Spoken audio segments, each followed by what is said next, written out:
All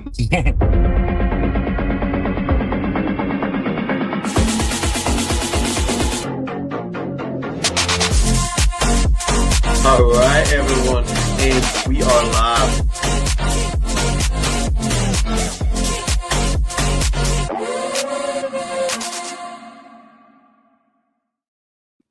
Hi, everyone out there, and welcome to this episode of KC Reacts. I'm Kevin Hammer. I'm Chris Barrett. Absolutely, Oh, and wait, guess that's what? We're my going to name be over there, focusing. Kevin. What's this all What? about? That's my name over All there. What's right. that all about? I know. What is that all about? Because this is all about Chris Barrett today.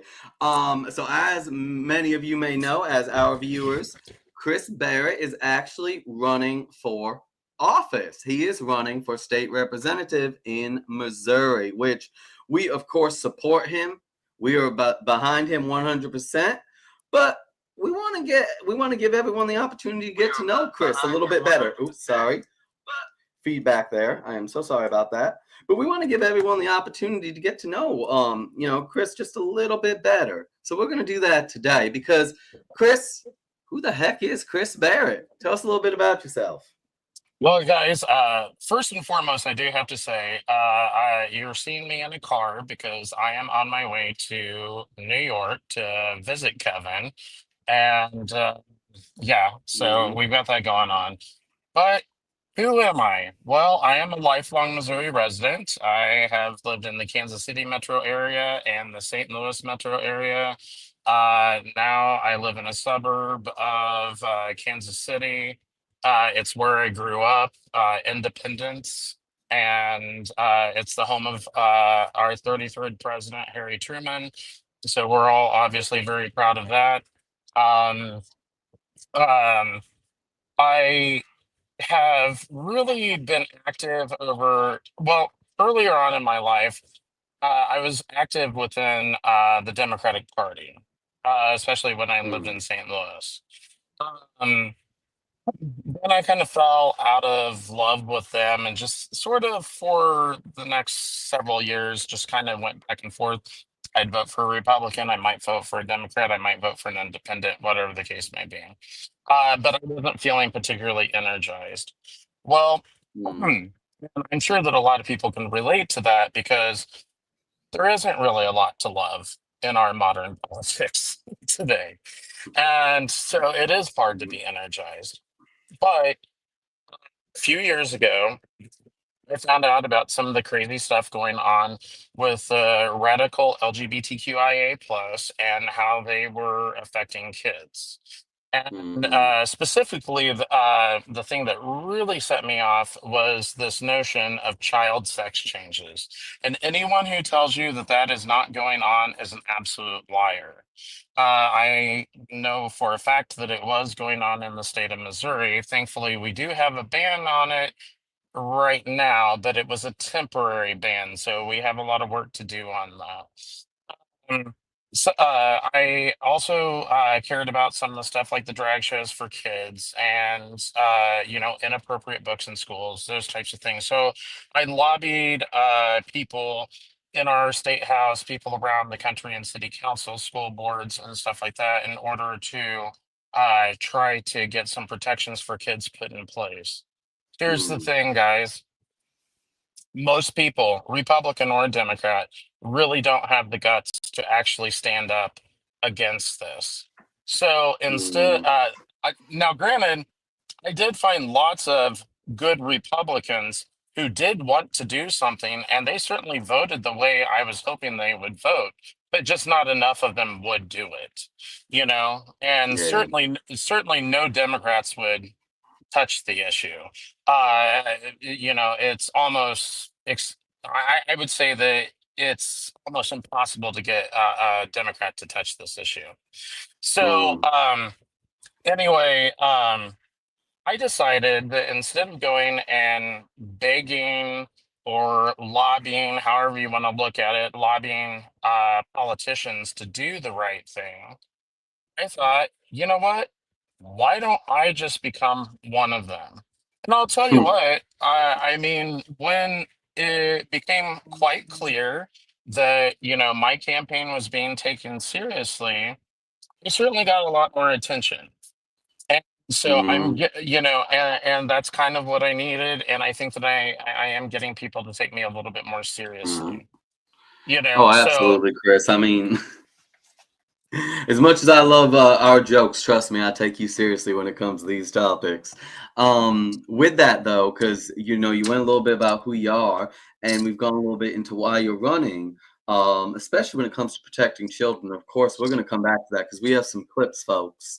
Um, but before we go to the clips, we're going to cover some other topics as to why Chris is running. Because Chris is a very passionate man. He's one of the most passionate men I've ever met in my life, and I have a great deal of love and respect for him and his heart and how much compassion he has and passion he has.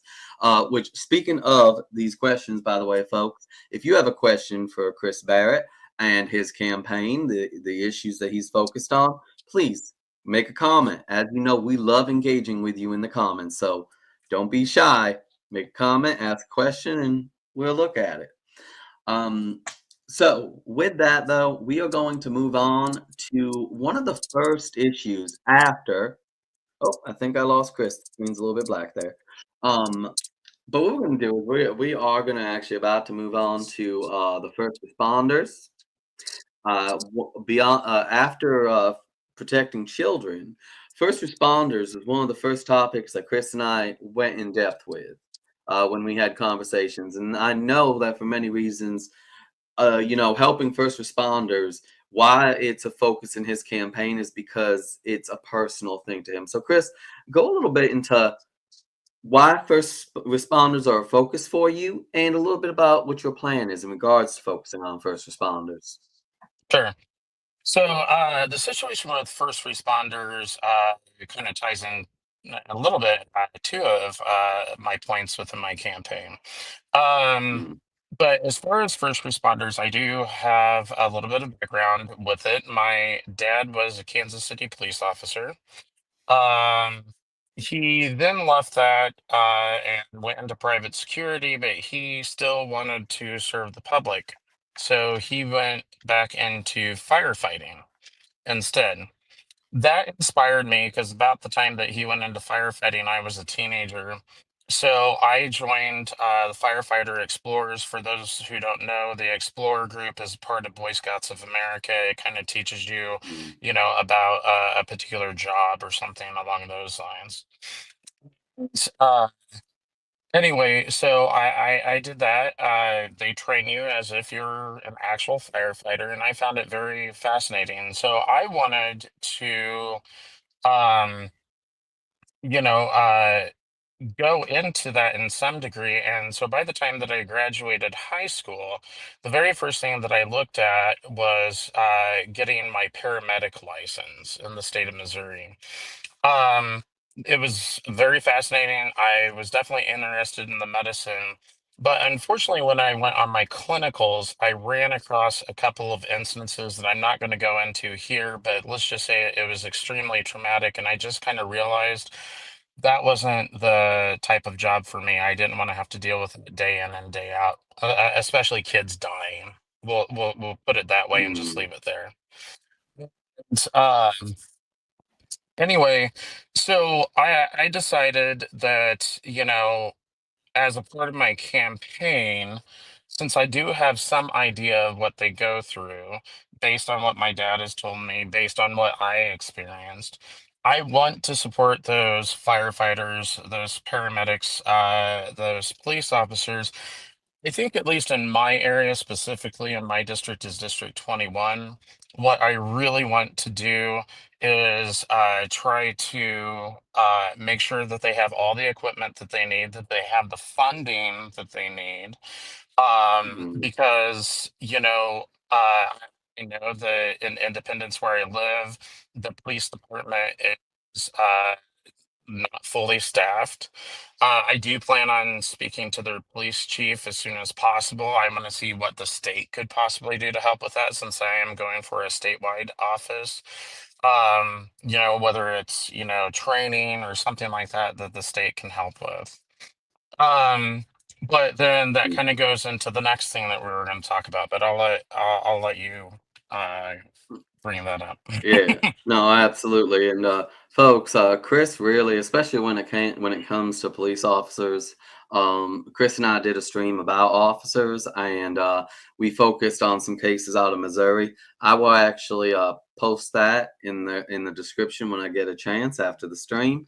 So check that stream out because that was a pretty powerful stream, and Chris really touched on his support for first responders. But that stream also connected to the next topic that is really it's near and dear to Chris's heart, and that is mental health, which obviously, as we know, has a strong overlap with first responders and what they experience. So, Chris, what is your focus on mental health going to be like? Do you have a specific focus, or do you think it's going to be more of an overall general focus on mental health?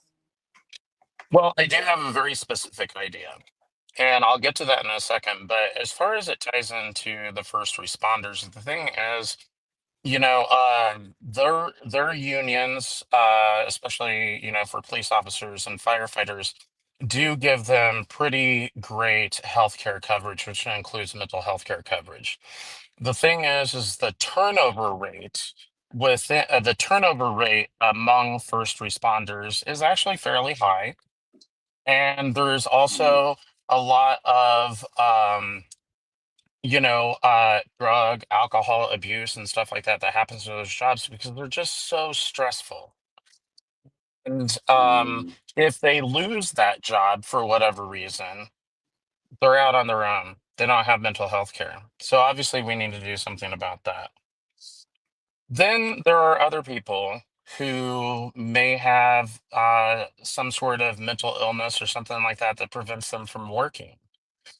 And, we want to have as many able-bodied people to join the workforce as possible.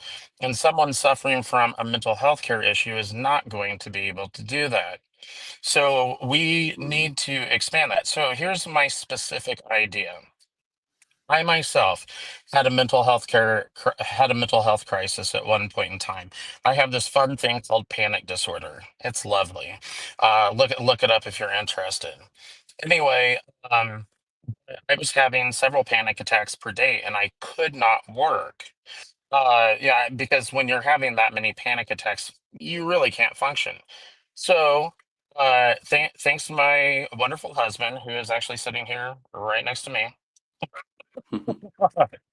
um, he, because I wasn't able to really do anything for myself. He contacted this wonderful organization in Independence called Comprehensive Mental Health. At the time, because I didn't have a job because I couldn't work it, I had no health insurance. They got me the mental health care that I needed. Now that and turned me back to the workforce. I started working again. Then I, started my political activism. And here I am running for the Missouri House of Representatives. So it was a success story. I'd like to see more mm, of those types of things happen for people who are dealing with mental health care issues. yeah. So I would like to take the model of comprehensive mental health care and spread it across the states. Oh, I think that'd be awesome. And Chris, like I said earlier, the fact that everything that you're passionate about is something so personal to you. Earlier you explained why that is true with the first responders and right here with mental health, and those things tie together so closely. And mental health also ties into what we touched on earlier, but we're about to go more in depth in now, and that is protecting children, especially from the insanity currently in our culture. So, folks, part of why Chris is traveling to visit me, other than the fact that I'm, of course, amazing, no, I'm just kidding, is the fact that we are actually going to be infiltrating a local pride while he's here. So it's not just it's going to be a little bit of work, not just leisure. So we're going to be doing that. We are also going to soon be covering my experience at Pride this past Sunday, which was Pride in Schenectady, New York. Which, trust me, if there was any place where there was mental health issues on display, sadly, it was certainly there. so many poor individuals definitely need help. I do want to go to the comments quick before we go on to that, because we have some clips that demonstrate Chris's passion when it comes to this issue. Just bringing it together, the mental health and protecting children. But with that, I quickly want to go to Vinny, because Vinny's in the comments again. As always, Vinny, we love having you Hey, in the Vinny. comments. And I know you're loving this one because you're always saying vote Chris Barrett. Well, this stream is all about Chris Barrett and his campaign for state representative in Missouri. So, Vinny, if you got any questions, toss them at us. But first, he goes, "Woo! Happy USA Pride Month." Absolutely, Vinny, love that. So yeah, absolutely, Vinny. Personally, that's where I'm taking it. You're not gonna see the pride flag here. This is just the American flag that's gonna be behind me. So because I'm an American before any of that, for sure. And to be honest, I don't want to be connected to any of that. So with speaking of all that, we are gonna go into the first clip of Chris. Well, Chris being Chris, and part of his journey to where he is today, both a focus on mental health and protecting children. So here we go. Here's our first clip.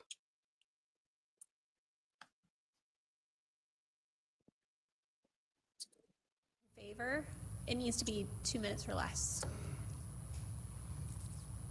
Okay, I'm going to make this as fast as possible. My name is Chris Barrett. I'm a proud Missourian. I'm also a homosexual man. And this may surprise you, but over the past few years, I've been traveling throughout this great state, fighting radical LGBTQIA+ doctrine. You may ask why a homosexual man would do this. It's because I'm specifically opposed to gender ideology, the ideology that underlies many of the things I fight against. That is the reason I'm here to support Senator Moon's SB 26, which would make Missouri's ban on child sex changes permanent. As a homosexual man and a decent human, I have to oppose attempts at child sex changes. This specifically affects young people who will probably just turn out to be homosexuals like me. I know from personal experience how confusing it can be to be a young gay person. We look at the world around us and see most people behaving differently than we do. When I was an adolescent, I saw other boys starting to like girls. I didn't feel that way. When I was younger, I dressed up in girls' clothes and played with Barbie dolls. All of this did make me question what kind of boy I was and whether I should or not be a boy. When I was young, I easily could have been diagnosed with gender dysphoria. It turns out that's not uncommon for people like me. In fact, it's very easy to find studies that show the vast majority of youth that experience gender dysphoria will simply turn out to be homosexual or bisexual adults. But these attempts by the transgender movement and their supporters to change us is simply conversion therapy 2.0. Homosexuals rejected attempts at conversion when certain religious people tried to do it. We must reject this even more extreme version of conversion therapy. When a kid has gender confusion, let them grow out of it. Most do, and when they do, they'll probably just be gay. Gay people are just fine as they are. Pediatric transgender medicine, and indeed the entire transgender movement, is inherently homophobic. That's why I reject it. We don't need to be fixed, and no child, whether they turn out to be homosexual or heterosexual, is capable of making such a life-altering decision as going through a sex change. The only reason they are encouraged to do this is because of a greedy medical industry and parents who have been misguided by that greedy medical industry.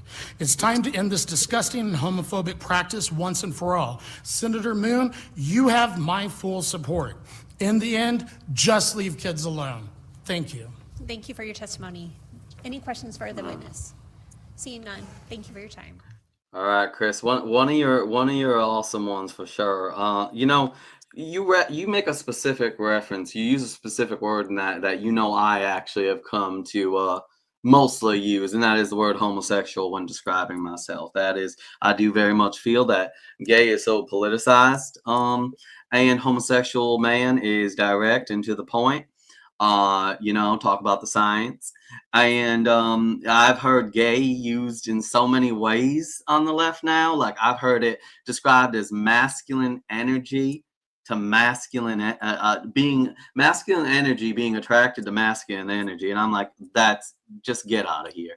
So with that, Chris, you focus on a really valid point, is that a lot of homosexual men, if they're being honest and have a conversation about when they were younger, many had a very effeminate way of expressing themselves, even if it was for a little bit, a short period of time, which terrifies me myself. I wanted to play with dolls. I didn't want to play with trucks. My parents got me trucks. My cousin who lived with us, I would steal her dolls and give her my toy trucks. I joke and I say that's the reason she's a tomboy, because I gave her all the toys that were for me. But look at me today, right?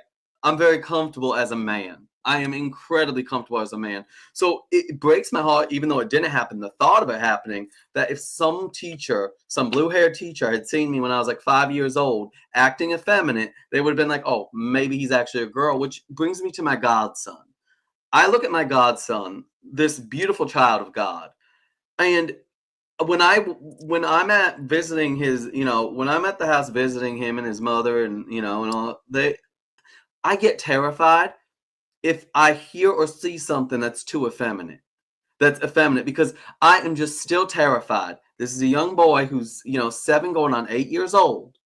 I am terrified that if he acts in any way too feminine, some freaking blue-haired teacher's going to try to push this ideology onto him in class, obviously without his mother or his father knowing. I am terrified. And Chris, and I know that is a feeling that you've heard from so many parents, including in Missouri, obviously, where you are. Yeah, definitely. So my speech there obviously did cover my concern for kids who are going to end up being people like us. But I did allude to something, and if I had more time, I had to kind of edit the speech on the fly because I did have more written out, but they were only giving 2 minutes.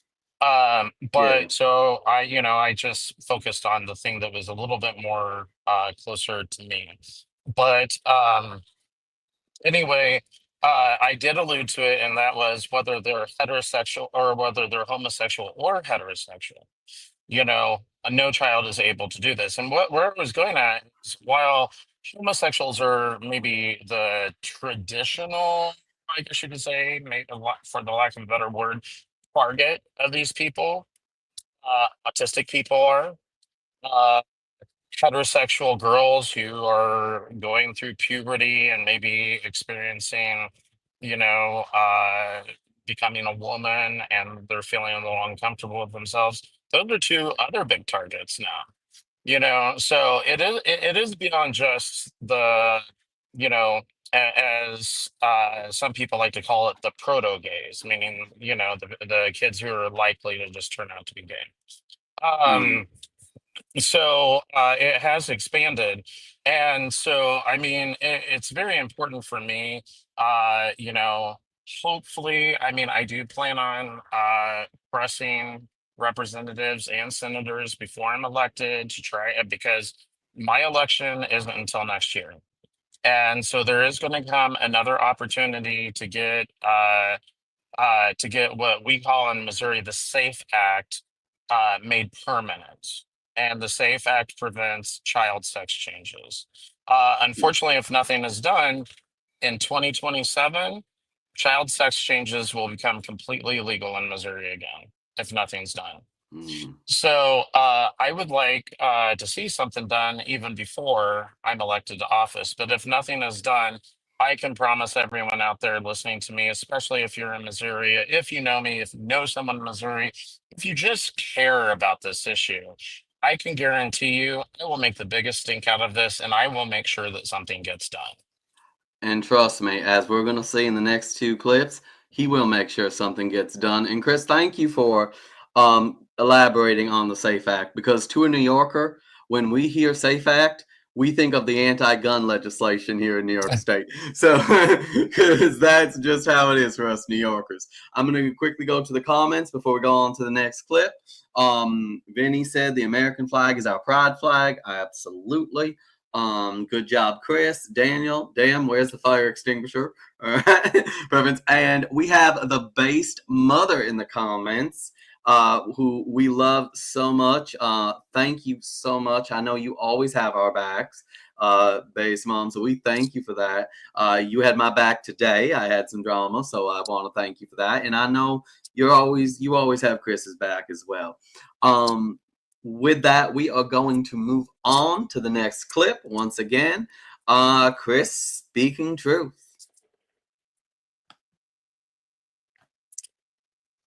Please, thank you.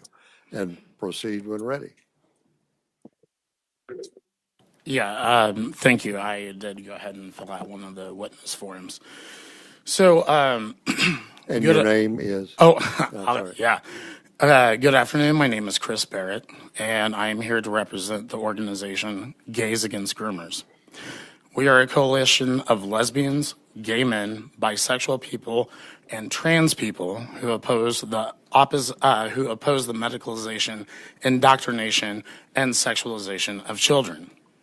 I'm also a lifelong Missouri resident. I grew up in Independence, the home of our great 33rd president, Harry S. Truman. I've had the pleasure of living in St. Louis for many years, and I'm now living in the Kansas City area again. I'm a proud Missourian, and I love our state. Today, I'm here to speak about the sexualization and indoctrination of kids.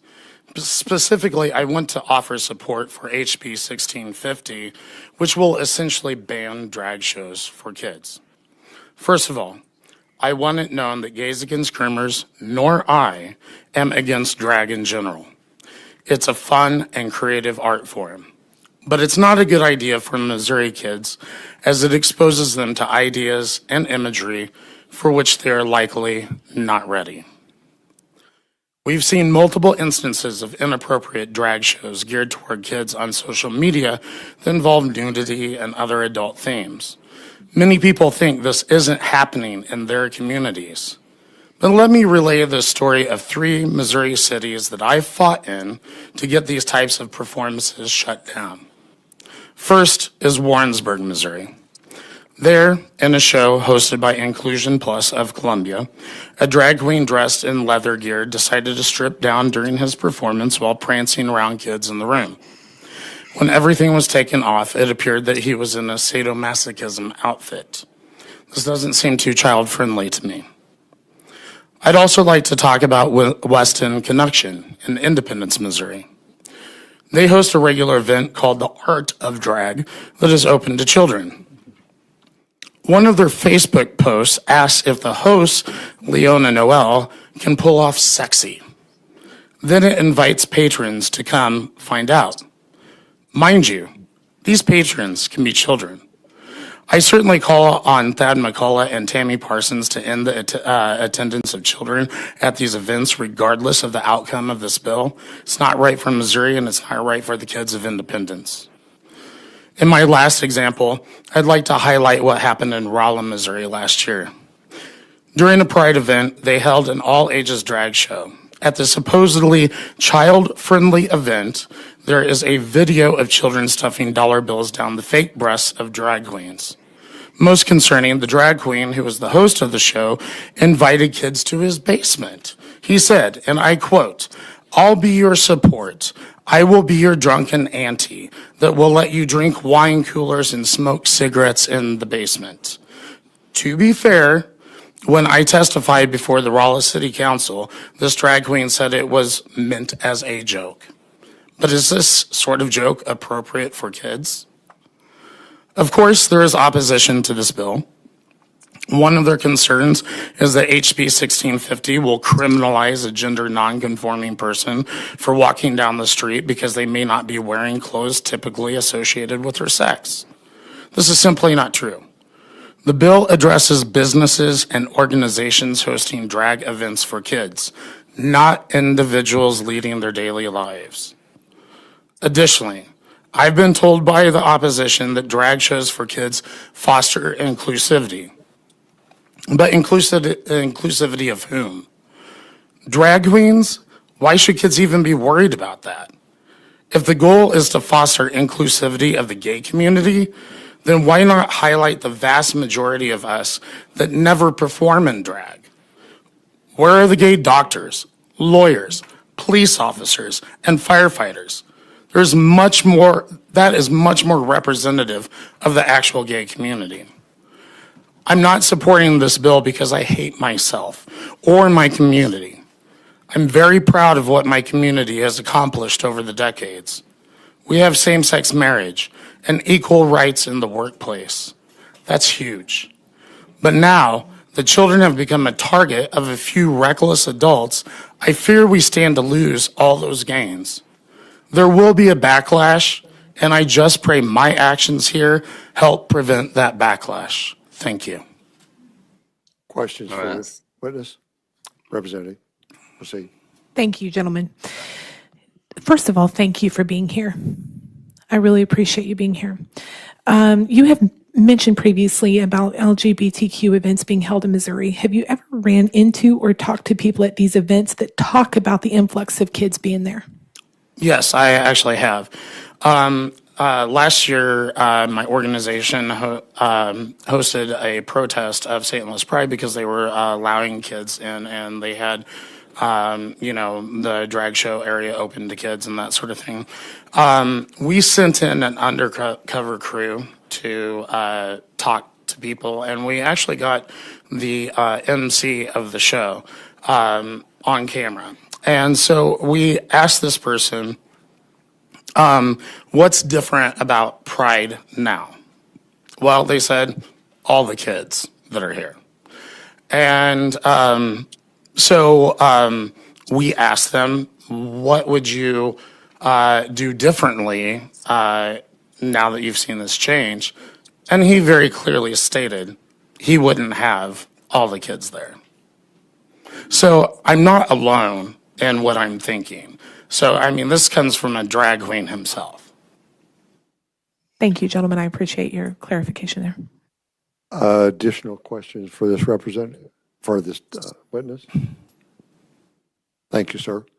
Could I have the next witness in favor of, please?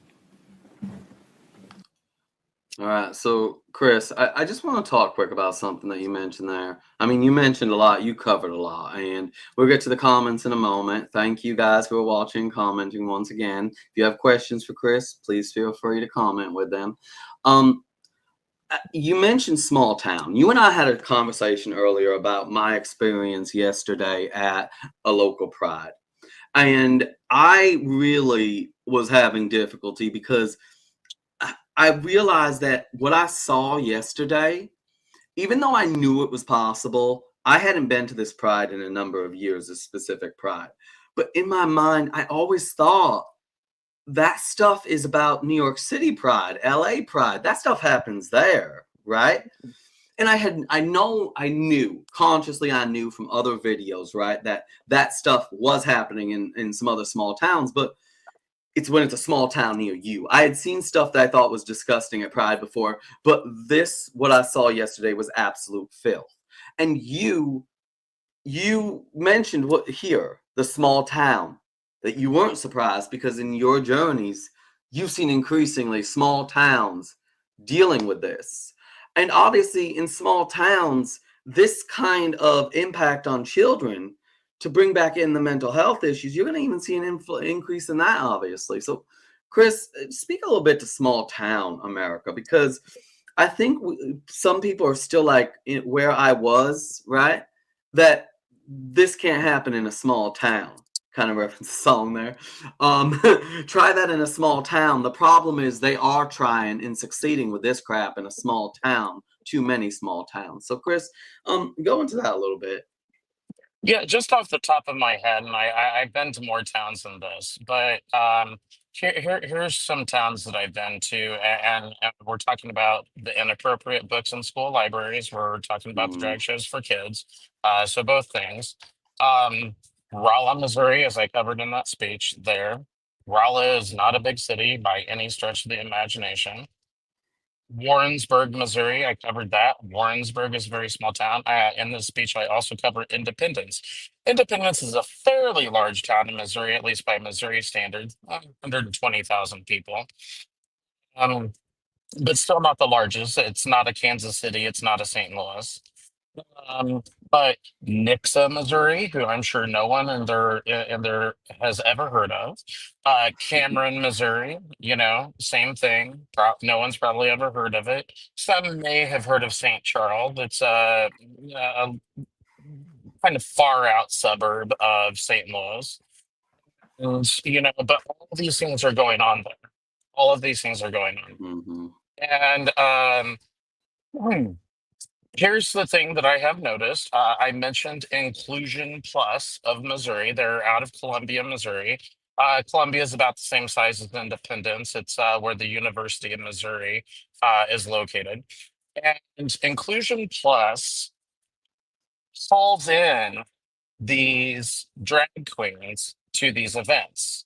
And like in the case of Rolla, of course, this very inappropriate stuff was said in front of these children because those drag queens weren't from Rolla.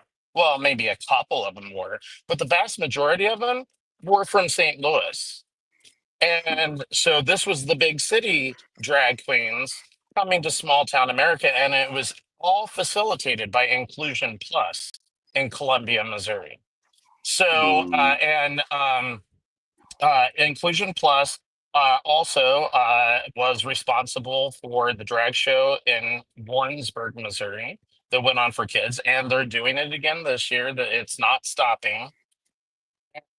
It's, you know, unfortunately, this legislation that I was testifying in favor of again didn't go anywhere. Because everybody's afraid to touch it.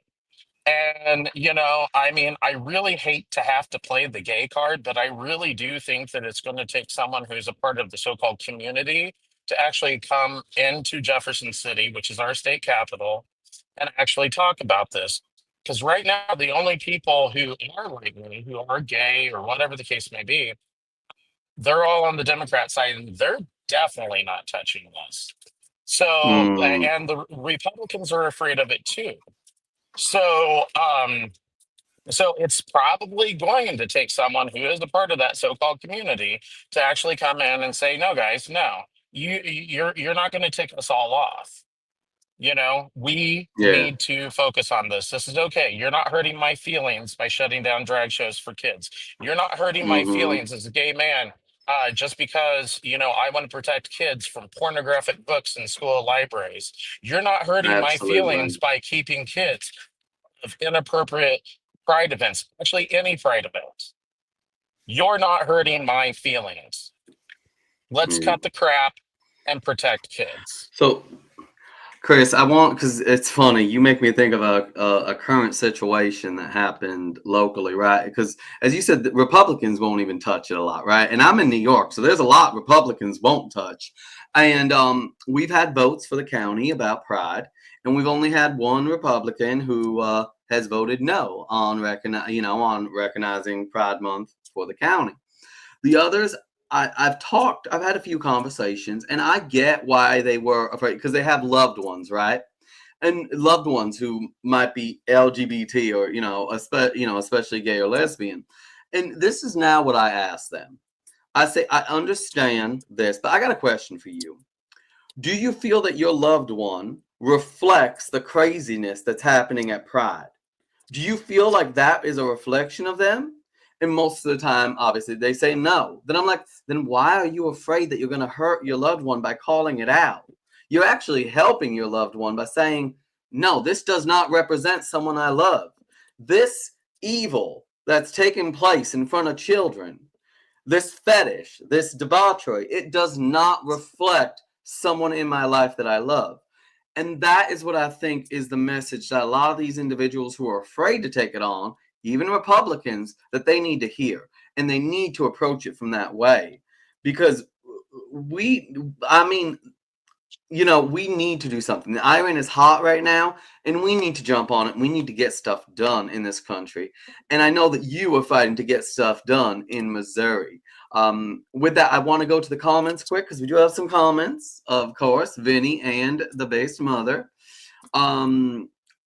Vinny, the drag queen that you were describing, deserves jail. He said it's sad that the council, the conference people ignored you mentioning the one individual abuser of children. I don't want to say the word get us striked on YouTube, but the reference to this story at the drag show inviting kids into his basement. So the fact that no one jumped on that, no one was like, can you elaborate on that? Because that's disturbing. The base mother, we haven't even begun to see the mental health impacts these things are having on children. And that's true. Absolutely, 100%. I agree. Yeah, absolutely. This is going to be a generation of really damaged children, for sure. And it's heartbreaking. Especially the next 15 to 20 years, my heart breaks for so many children, so many young children. With this, we're gonna go on to the last clip. Because Chris, I believe this clip is from outside the Supreme Court, correct? Yeah, this is the United States Supreme Court. Yep, this is the United States Supreme Court. So yes, people, Chris is taking it all the way to the Supreme Court, to the United States Supreme Court. His passion for defending children. All right, so we're going to listen to this, and then we're going to discuss it a bit. All right, good morning, everyone. My name is Chris Barrett, and I am here with the LGBT Courage Coalition. Before I get to anything else, let me say, as a Missourian, I want to give my full support to our neighbors in Tennessee. Like Tennessee and many other states, Missouri has banned the practice of so-called gender-affirming care for minors. To the people of Tennessee, my prayers are with you and your brave leaders here at the Supreme Court today, and I think it's appropriate I put this hat on. This topic means a lot to me, and let me tell you why. When I was a young boy, I was a bit different than other boys. I loved to play dress up and pretend I was a beautiful dancer. My cousin and I would play with Barbie dolls together. I thought makeup was so much fun. I'd give makeovers to cousins, and of course, I wouldn't mind looking a little glamorous at times too. Thankfully, my parents accepted their boy's behavior and let me develop into a normal and healthy adult gay man. Today, had I had different parents, I may have been convinced I was actually trans. You see, what I'm speaking about is that most kids who experience gender dysphoria are kids like I once was. They may not act like the stereotypical boy or girl. In fact, most kids who are diagnosed with gender dysphoria simply turn out to be same-sex attracted adults if you simply leave these kids alone. But pediatric gender care is spreading to many other groups, and even more children are suffering. In some places around the world, we have seen a 4,000% increase in the number of adolescent girls claiming to be trans. Autistic children are also disproportionately susceptible to this ideology driving these increases. For the past few years, I've been traveling around Missouri, speaking out against overtly sexual books in school libraries that often attempt to introduce children to gender ideology. While there are other ways, though there are definitely other ways the indoctrination can begin, making sure children aren't exposed to these topics in school would be an easy way to help stop this problem before it starts. So, to the parents of the United States, I say this to you. Please get involved in your children's school life. Attend school board meetings and work to get the medicalization of children stopped in your states. I'd also like you to support federal bans on these unnecessary medical interventions. Representative Marjorie Taylor Greene is looking to pass her Protect Children's Innocence Act, which would ban these practices in all 50 states. There is now movement in the Senate to pass similar legislation in the next session. It's time we support these leaders and get this crucial work done. I'd like to specifically speak to my community, the lesbian, gay, and bisexual community. far too long, many of us have been silent on this issue facing children, and it's time for this to change.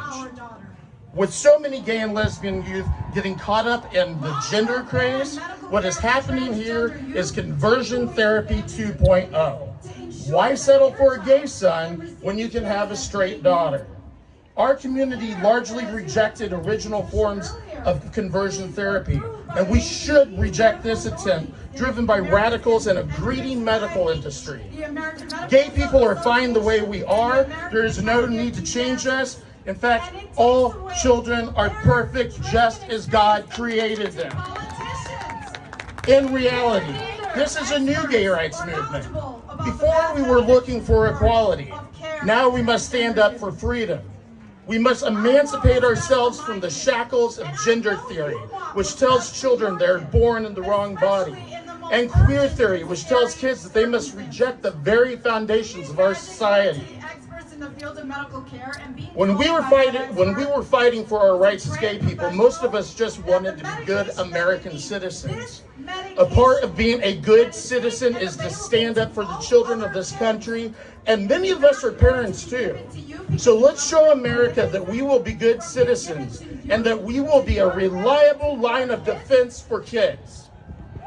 Lastly, I'd like to provide some words of encouragement to everyone in America. The movement to protect kids from radical gender ideology is growing. More and more people are opening their eyes to one of the greatest human rights atrocities in our time. So let's pray for the Supreme Court justices. Let's hope they will decide to uphold Tennessee's ban on gender care for minors. But keep this in mind. No matter what happens here at the court, we will find a way to prevail. We will find a way to make sure children are allowed to keep their healthy body parts and avoid chemical castration. Our nation can do better for our children. Each one of us must stand together and say, enough is enough. Leave the kids alone. May God bless and protect the kids of the United States. Thank you. Absolutely, Chris. And so first of all, I want to say the base mother made note of that. This was awesome. This decision will be coming down soon, so pray to God, right? This We will be decision seeing. actually is coming down in June. Uh-huh. So it'll be, we might have the best Pride Month ever in an actual I good know, way. right? Exactly. We might actually have a good Pride Month. Absolutely. Woo, go America. Protect the children. Daniel, he takes us a little bit back to your last clip in his comment. He goes, there have been plenty of drag queens being arrested for a variety of sex crimes, many involving children. And it's interesting because I have pointed this out so many times and someone's like, no, that's a lie. And then when I send them the proof, sometimes that ends up in a block. But when, the fact that we have seen this there, unfortunately, but, we have seen that correlation. Chris, I have to say this, obviously every campaign is going to have its critics, right? And, you're going to receive your criticism, of course. But one thing, no one will ever be able to criticize you and say that you do not fight for what you're passionate about, that you do not fight for the issues that you really and truly care about. I mean, you've taken them to the front steps of the United States Supreme Court. You are unquestionably a man that I believe full-heartedly, not just because you're my good friend, not just because of that, but I believe full-heartedly that you will serve the people of Missouri, the people of your district in Missouri, well, with your full passions and your full heart. Absolutely, without question. I truly do believe that. So I guess where I want to go now with this, Chris, is because, we are almost at the hour mark. So in regards to this stream specifically, what are some thoughts you want to leave our viewers with in relation to your campaign, your goals, the future you envision for Missouri, or at least your district? Yeah, well, obviously I am first and foremost representing, hopefully going to be representing the people of District 21, which is largely Independence, Missouri. Yeah.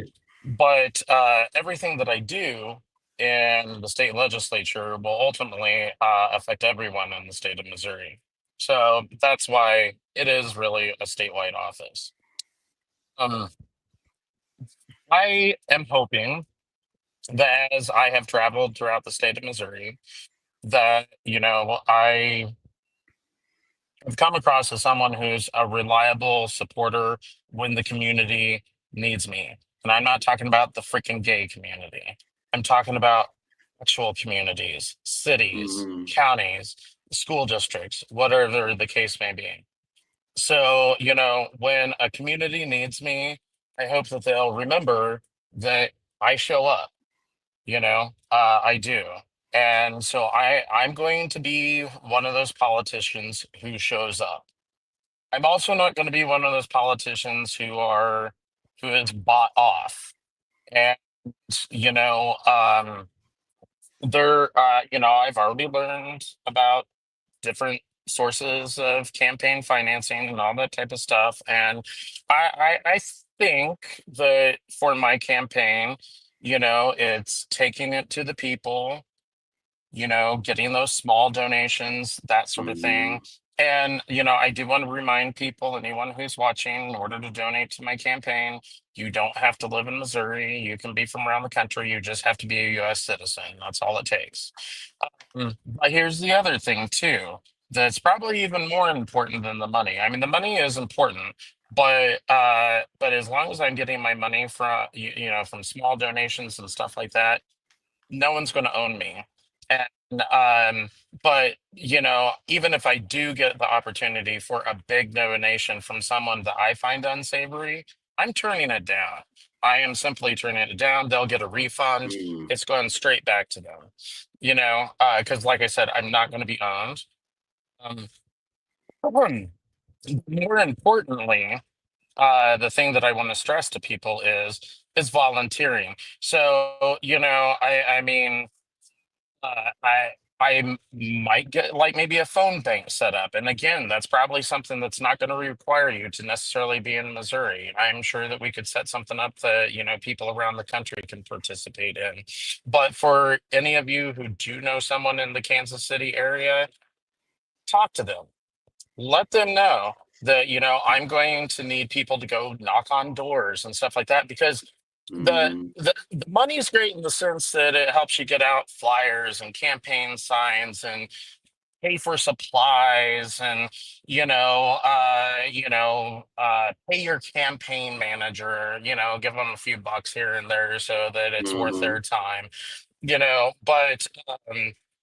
but what is really more important is that personal contact with the voters, because I've heard stories of many people since I started this journey a few months ago with my campaign saying that, what, it was really just connecting with the voters and letting them know that you gave a damn. I Hmm. like to talk about Senator Joe Nicola, who is a friend of mine. He is a senator here in Missouri. And one of the things that he did was helped seniors fill out some forms for, I think it was like a type of property tax exemption, because property taxes is like a huge controversy here in Missouri. Our property taxes are skyrocketing right now. Um, and that's no thanks to certain people in Missouri who are more beholden to special interests than actually working for the people. um so anyway, so he went out there and was helping seniors with this, and uh he was the first Republican elected in that district in the entire history of the state of Missouri, Hmm. just You because he know, showed that just because he showed that he gave a damn. absolutely, Chris. And you know what? I have to say, you are doing something that I am so happy about when it comes to the campaign. You're acknowledging that at the end of the day, yes, we live in an age of social media. You can use that to your advantage. We can get flyers out. We can do all that. But at the end of the day, that knock on the door still means something. I know that from personal experience. I ran for office, and while yes, I was not successful in my bid, I still learned so much and spoke to so many amazing people. I was running as a Republican in a city where, you know, Democrats outnumber Republicans nearly 4-1. So it was, you know, it was a bit different there. But the one thing I learned, and I remember this one guy when I was knocking on doors in this one area, right? He said, I'm going to be honest. He goes, "You're the first Republican I've seen come to this neighborhood and knock on doors in years." He goes, "Don't get me wrong. The Democrats, they come here when they want something. Absolutely. You know, they make their rounds." He goes, "But we haven't seen Republicans in a long time. And I know I got that man's vote. You know, I know that I got that man's vote." So absolutely, Chris, those knocks on the doors, they still mean something. And to be honest, we need more of that. So I am so happy to hear you talk about that. I do want to go to the comments quick because Vinny made a comment that you'll probably find amusing before we wrap up. So I figure we'll wrap up with some humor. Vinny goes, "I just realized Missouri is the Midwest, not the Southeast. I don't know why I confused it with New Mexico." Vinny, let me just tell you this. You know, Missouri is a wonderful state, and if you ever get a chance to come here, I'll be more than happy to show you around. It's a beautiful, beautiful state. Lots of great, friendly people. But I've got to confess, I'm very self-aware as a Missourian that most people have no idea where my state is. Absolutely. Oh, good. It's funny though, because it's like right there, but yeah, you don't. Most people don't even. It's right in the center, I guys. know. It's right in the center. Exactly. It's right there. It's so that's funny. It's pretty much the bullseye, but you know. Yeah, it pretty Yeah, much is. we don't see it. So with that, I do want to mention a few things that Chris and I are excited about. Before we let everyone go. The next time you see Chris and I, we will be sitting side by side. That's an exciting development. So that will be coming soon as well. We're actually going to be discussing Schenectady Pride and my experience this past weekend. So here in Schenectady, New York. So I'm definitely looking forward to that. We're also going to be adding some new content to our channel. We're gonna create our own little sub channels there where you can actually see our individual content as well. So it's basically you're gonna have Chris reacts and you're gonna have Kevin reacts, right? So you're gonna get to see us on that individual basis as well, just to get to know us as individuals just a little bit better. So keep an eye out for those clips. Those will be coming soon as well. We're gonna dig back and get some of our older ones to show you too. So we'll probably be posting a lot of Chris's content when he's spoken before school boards, county legislature, all that stuff. So we're excited for that as well, adding new content to our channel. And we're also excited to be bringing more guests on in the very near future. We are truly excited for that. And then I guess to bring it back and wrap it up is Chris, you're amazing. We can't wait to see what you do in Missouri. And everyone, I'm going to be updating the description. If I don't get to it tonight, it will be by tomorrow with the link to where you can go and donate to Chris Barrett's campaign. Yeah, and guys, I really do appreciate that. We are in the process of working on my actual campaign website, which is going to be barrettformo.com. We already own the domain, so for any haters out there that want to try to claim it, you know, you're not going to get it. But so it's barrettformo.com. When that goes live, I'll let everyone know through social media and stuff like that. But at least right now, we do have a donation link. And the great thing about the donation link is I get your email address, I get your contact information. So if I need something from you or you want to help out, you know, we can stay in contact. So it kind of works both ways. So it's really great the way that works. It's kind of like for anyone who's been in business, it's a customer relationship management software that you essentially get. So it's great. And quickly reference in the comments, yes, Vinny, we will be staying safe. That is a top priority. Trust me when I say we always stay aware of our surroundings. And yes, we know how these nutters can react, and we know how they can get. So we will be staying safe. Don't worry, Benny. Thank you for the concern. Thank you for having our backs. And we will, with that, we will catch you next time. We will catch you next Monday. God bless. We can't wait to see you again in the comments. Take care, Bye. everyone, and go Missouri.